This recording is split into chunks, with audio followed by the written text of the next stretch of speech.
ഇന്ന് ചപ്പാത്തിക്ക് കൂട്ടാൻ പനീർ മസാലയാണ് കേട്ടോ ഉണ്ടാക്കിയത്. നല്ല ടേസ്റ്റാണ് കേട്ടോ. ഞാൻ ആദ്യമായിട്ടാണ് ട്രൈ ചെയ്തത്, പക്ഷേ നല്ല സക്സസ് ആയിട്ടുണ്ട് കേട്ടോ. പനീർ ഇവിടെ ഞാൻ വീട്ടിൽ തന്നെ ഉണ്ടാക്കിയത് കേട്ടോ. പാല് തിളച്ച് വരുന്ന സമയത്ത് 2 സ്പൂണ് വിനാഗിരി ചേർത്ത് കൊടുത്തിട്ടുണ്ടെങ്കിൽ അത് ആ പാല് പിരിഞ്ഞ് വന്നിട്ടുണ്ട്. ഇപ്പോൾ അത് നന്നായിട്ട് സെറ്റായി വന്നിട്ടുണ്ട്. ഇനി നമുക്കതൊരു തുണിയിൽ വെച്ചിട്ട് അരിച്ചെടുക്കണം കേട്ടോ.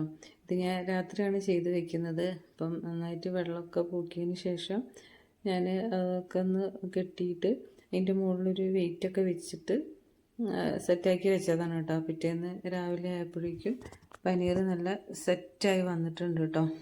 അതാ കുറച്ചേ ഉള്ളൂ. അപ്പോൾ ഞങ്ങളുടെ ആവശ്യത്തിന് ഉള്ളത് കിട്ടിയിട്ടുണ്ട്. ഒരുപാട് പാൽ എടുത്തിട്ടുണ്ടെങ്കിൽ നമുക്ക് വേണ്ട ആവശ്യത്തിനുള്ള സാധനം നമുക്ക് തന്നെ ഉണ്ടാക്കാം. പുറത്തുനിന്ന് വാങ്ങിക്കുന്നതൊക്കെ മോശമാണെന്ന് പറയുന്നത് കേട്ടിട്ടുണ്ട് കേട്ടോ. അപ്പം ഞാനങ്ങനെ പുറത്തുനിന്ന് വാങ്ങിക്കാറൊന്നുമില്ല. ഇതും ഞാൻ ഉണ്ടാക്കിയിട്ടൊന്നുമില്ല. ഞാൻ ആദ്യമായിട്ട് തന്നെയാണ് ചെയ്ത് നോക്കുന്നത്.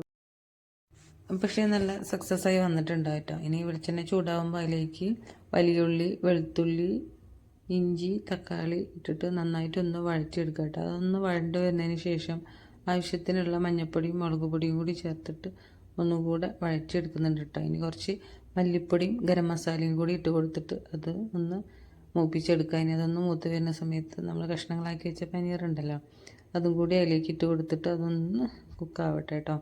ഇനി അതൊന്ന് കുക്കായി വന്നതിന് ശേഷം നമ്മുടെ കട്ടി തേങ്ങാപ്പാലുണ്ടല്ലോ, അതാണ് ഞാൻ ഒഴിച്ചു കൊടുക്കുന്നത്. ഇനി നല്ല കട്ടി തൈരായാലും മതി കേട്ടോ. ഒരു പുളി ടേസ്റ്റ് ഉണ്ടാവും, അതും നല്ല ടേസ്റ്റ് ഉണ്ടാവും.